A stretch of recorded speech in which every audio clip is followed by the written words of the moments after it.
What is going on, everybody? Alex coming back here in another video, and today PFN dropped another mock draft. So I'm on vacation, but you know what? If there's a really interesting mock that comes out, it's time to mock the mock. If you guys are OGs, you know this is where this channel all began, sitting right here, literally on my bed. So it's awesome to be able to be back, probably for the last time ever. So you know what? Let's have a good time. All right. So let's kick into this. Let's have some fun. Starting off with the number one pick. The reason I wanted to do this video, they have Kyle Hamilton. Spoiled the next pick, but whoop de fucking do, right? Kyle Hamilton, number one. That we all know it's absurd. That's ridiculous. They must have gotten that because they're not getting enough traffic on the website or something like that. He is a solid ass safety. He's my number 6 guy in the draft, and for a good reason. He is really damn good. He moves very well. You look at his size, you look at his measurables. He's going to be that slot type of strong safety. I think that he does cover a good enough ground. Don't think it's that great, but has some flashes of extremely high IQ. He'll be able to quicken that up as he gets more experience as well as better coaching. So there's a lot to like with Kyle Hamilton. However, nowhere near number 1. Nowhere near. And again, I'm putting safety at number 6 in my draft, in my top rankings. And again, if you guys didn't see, look at my top 32. I dropped it a couple days ago. So definitely check that out if you want to see my evaluation on all of these guys and where they are, because Kyle Hamilton, you will not like this, is not my number 1 safety. And number 2, Detroit Lions, Spencer Rattler. You guys can see number 3. I don't really care. You know what? That's a great pick. Spencer Rattler, ton of talent, has the ability to sit behind a guy like Jared Goff. Jared Goff's not bad. All right. People forget, like 3 years ago or something, he was in the Super Bowl. Carried his team there, sure. But, Spencer Rattler could change a franchise. He could be a franchise quarterback. If Sam Howell were already taken, as he should, if Spencer Rattler were already taken and Sam Howell was the guy on the board, I'd personally say go for a guy like Stingley, like KT, etc. Like, I just think that the value is so much better in a guy who is more generational than a guy like Sam Howell. But we'll see this year, because again, Sam Howell lost his top 4 weapons. So at number 3, we got Jacksonville getting KT. Kind of says like screw you to Caleb Von Chase on, because I don't know if KT is going to be big enough to play on the interior of a 3-4. Regardless, KT is an absolute stud. Really good guy. You guys know my connection to him, but he is unbelievable. I think he's my number 1 player in the class. He is dominant, young, strong, athletic, amazing. Next, New York getting Derek Stingley. Excellent pick. I'm not going to say anything else about that. You guys damn well know that's a great pick. So cheers and move on to that. Bengals getting Evan Neal. Another excellent pick. I don't believe that they have their line situation figured out at all. Personally, I still thought they should have taken Penei Sewell. Yeah, people are going to try to reference the fact that Penei Sewell was made to look like a fool, I think, by Gregory Rousseau. I mean, people just love to make assumptions literally the first time that they see a guy play in almost 1.5, 2 years, as well as the fact that he's been playing a brand new position and the fact that we all knew he was raw. Regardless, I can go into a rant about that for way longer. Evan Neal is a perfect option. He is my number 2 guy in the draft. I love him so damn much. The athleticism, the development that I have seen in just last year is unbelievable, and he's the definition of a plug-and-play player. You put him anywhere on the offensive line. He played really well as right tackle, pretty damn solid as a guard, and he's going to be playing left tackle this year. So I think that he's absolutely awesome. Philadelphia going Sam Howell. I don't think they have much of an option if this was the way the board fell.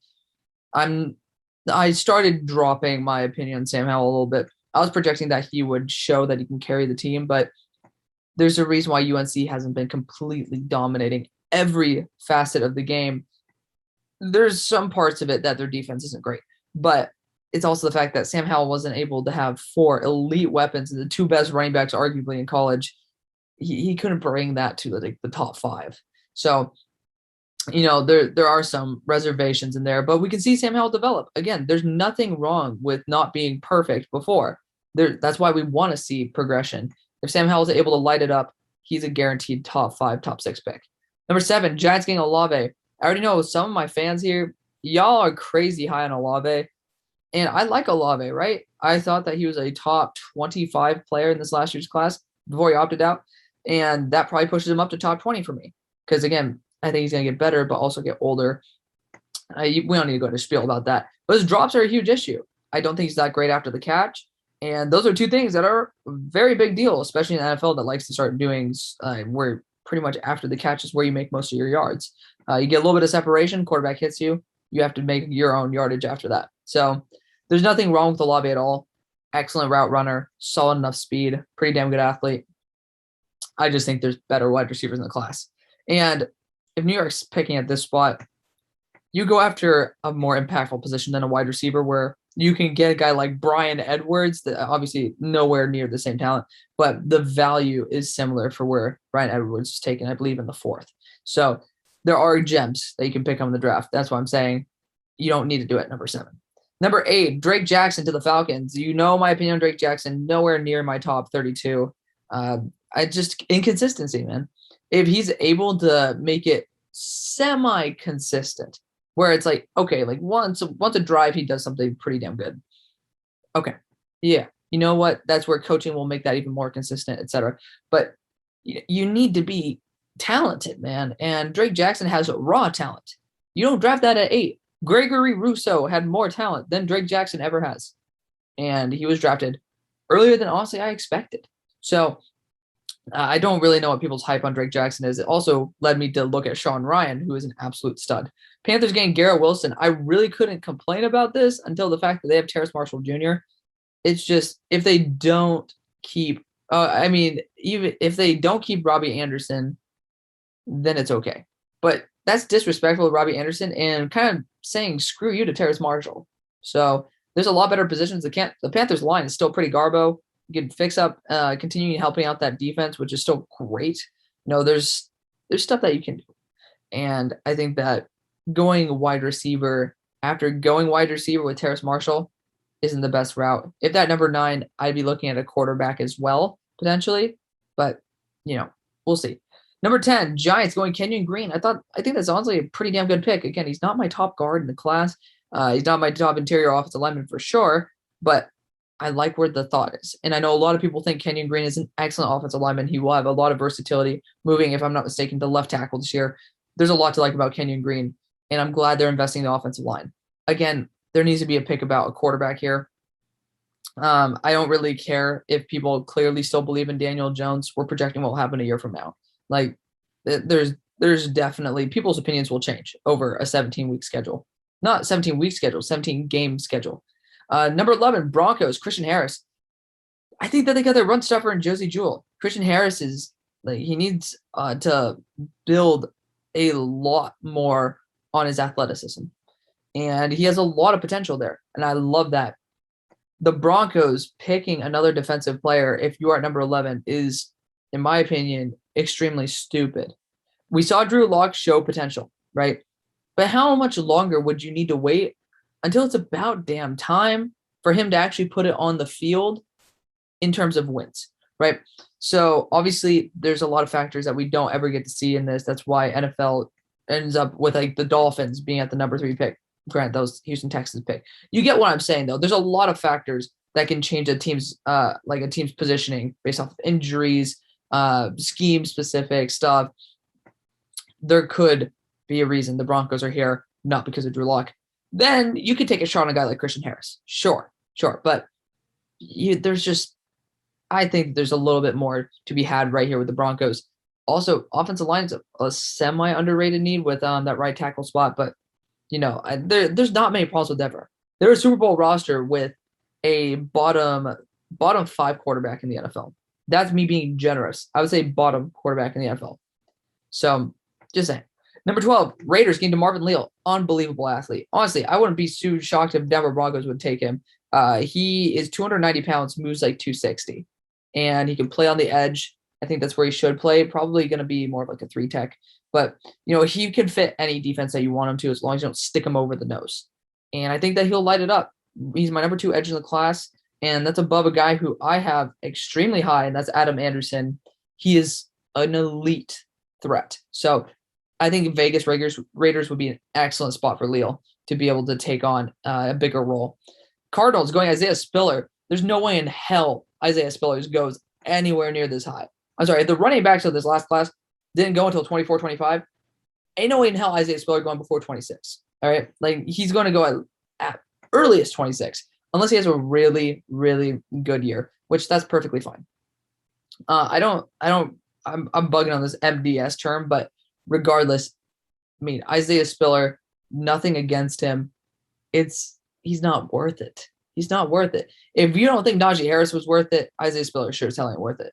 Washington football team, Malik Willis, excellent pickup. I'm leaving it there. Excellent pickup. Should have been picked up way freaking earlier. There's a lot to grow with Willis, but there's a lot to love about Willis. Minnesota Vikings, Carl Laftis. It's just, you got to factor in injuries. The fact that he kind of missed an entire year, as well as last year, I don't think he was able to finish out either. The only reason he's here is because people saw what he could do in his freshman year. 20 tackles for loss. He has a shit ton of potential. Pump the brakes on the hype. Also, Minnesota is notorious for going after later edge players, not going after these first round guys. So, just tweak your expectations. Trust me, I know this because I used to draft edge every single damn time for the Vikings. If the Vikings are at 15, they will be looking for a quarterback. They apparently looked for it in this last draft class. I was corrected on that by Goat House. But, I mean, if they're at 15, you have a Super Bowl roster again. You have a young line that's actually not too shabby. You have really good receivers. I would say maybe look at one more here. There are a lot of things you can fix. And Carl Laftis isn't really going to be your guy on that. 16 Chargers going Jalen Weidemeyer. I'm going to hit the next page anyways because we'll talk about Weidemeyer. Well, tight end's a need, but none of them are worth that high. None of them. Not even a chance. All right. And Weidemeyer, I am still a big fan of. I like Weidemeyer, but I'll just say relax on that. He is not. If you're saying tight ends aren't really worth a first round pick, especially PFF, this isn't PFF, obviously. I know that. But if you guys are trying to say tight ends shouldn't really be going in the first unless they're generational, he should not be anywhere near the first round. And that's, again, with me having him as a top 32 player. He's good, but just relax. Patriots, Brandon Joseph. Y'all know. He's my number 5 or 4 player in the class. I think this guy is I'm like so close to putting him above Derek Stingley. Only reason I don't, besides the fact that Derek Stingley is God, Brandon Joseph just put on more weight. I don't know how he's going to move. So, you guys need to watch this guy. I'm telling you right now. I, at the first, was like hyped up because I saw some highlights of him and I was like, wow, this guy's good. I did a tape study with the people in the Discord, link in the description, and we watched all 22 over there. Watched Brandon Joseph, and it was definitively better than Kyle Hamilton. Of course, they played 2 separate roles entirely, but Brandon Joseph's unreal, guys. He is the real deal. He is phenomenal in all aspects of the game. Anybody who says Kyle Hamilton is leagues above Brandon Joseph has their head up their ass. And there's one person in particular that I'm pretty much calling out there. But, people can definitely think Kyle Hamilton's great. You look at the measurables. You look at the fact that he has pretty much everything going for him. Brandon Joseph just screams Ed Reed. There you go. So that's why I'm saying Brandon Joseph, unfreaking real. If it's not the damn Patriots, I'm going to get so pissed off. I cannot, the New England Patriots need to chill the F out on getting unbelievable talents in their secondary. I'm done. I'm done with them being amazing. Okay? New England needs to stop. They need to stop being great. That would make me lose my mind. Steelers getting Kyrie Elam. We do need cornerback help. If you guys don't know, I'm a Steelers fan. We need help. But it's hard to go after the 4th quarterback at that point because this class is not nearly as good as last year's class. We all know that. It's a deeper class exponentially. Also, that might make it to where people don't need to draft the quarterback that high. It's tough. But Steelers definitely need a corner. Kyrie Elam is a top 15 player for me. Great corner. I love him to death, and I think that he'd be an excellent addition to the Steelers. So, put him there. The kid out of FAU could have a spot there. There's a lot of potential with Kyrie Elam. Number 19, Packers from Philadelphia. Okay. Treylon Burks. If I'm not mistaken, this is our first trade. Okay. So it's a trade. I was like, hold up a sec. Packers trade for Treylon Burks. That's absolutely phenomenal. Until I think, didn't they just get Amari Rogers? Right? Like I'm pretty damn sure that they did. Like Amari Rogers, if I'm not mistaken, is on this team. I'm literally looking it up right now just to make sure for you guys. Like Amari Rogers, if I'm not mistaken, is a slot guy. And he is actually on this team. Treylon Burks is a slot guy.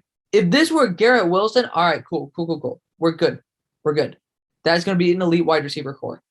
Treylon Burks is huge. He's huge. But he's a slot guy only. He played like 97% of his snaps in the slot. No. You have to look at the roster. You can't just say, oh, they need wide receiver, click a good wide receiver. It's not Madden, guys. Treylon Burks has potential to move outside, but no one's seen it. So he sure as hell is not going 19 to be a boundary wide receiver. Unless you want to use him as a tight end role, like a joker, which I think that'd be stupid. But regardless, Cleveland Browns going Myjai Sanders. I get it. He's actually my 9th edge in the class, and that's after me loving Myjai from when I first saw. I actually did a deep study on him. I see something different than some other people. I think he's slow as hell. Very underwhelming. Not going to be anywhere near my top 32.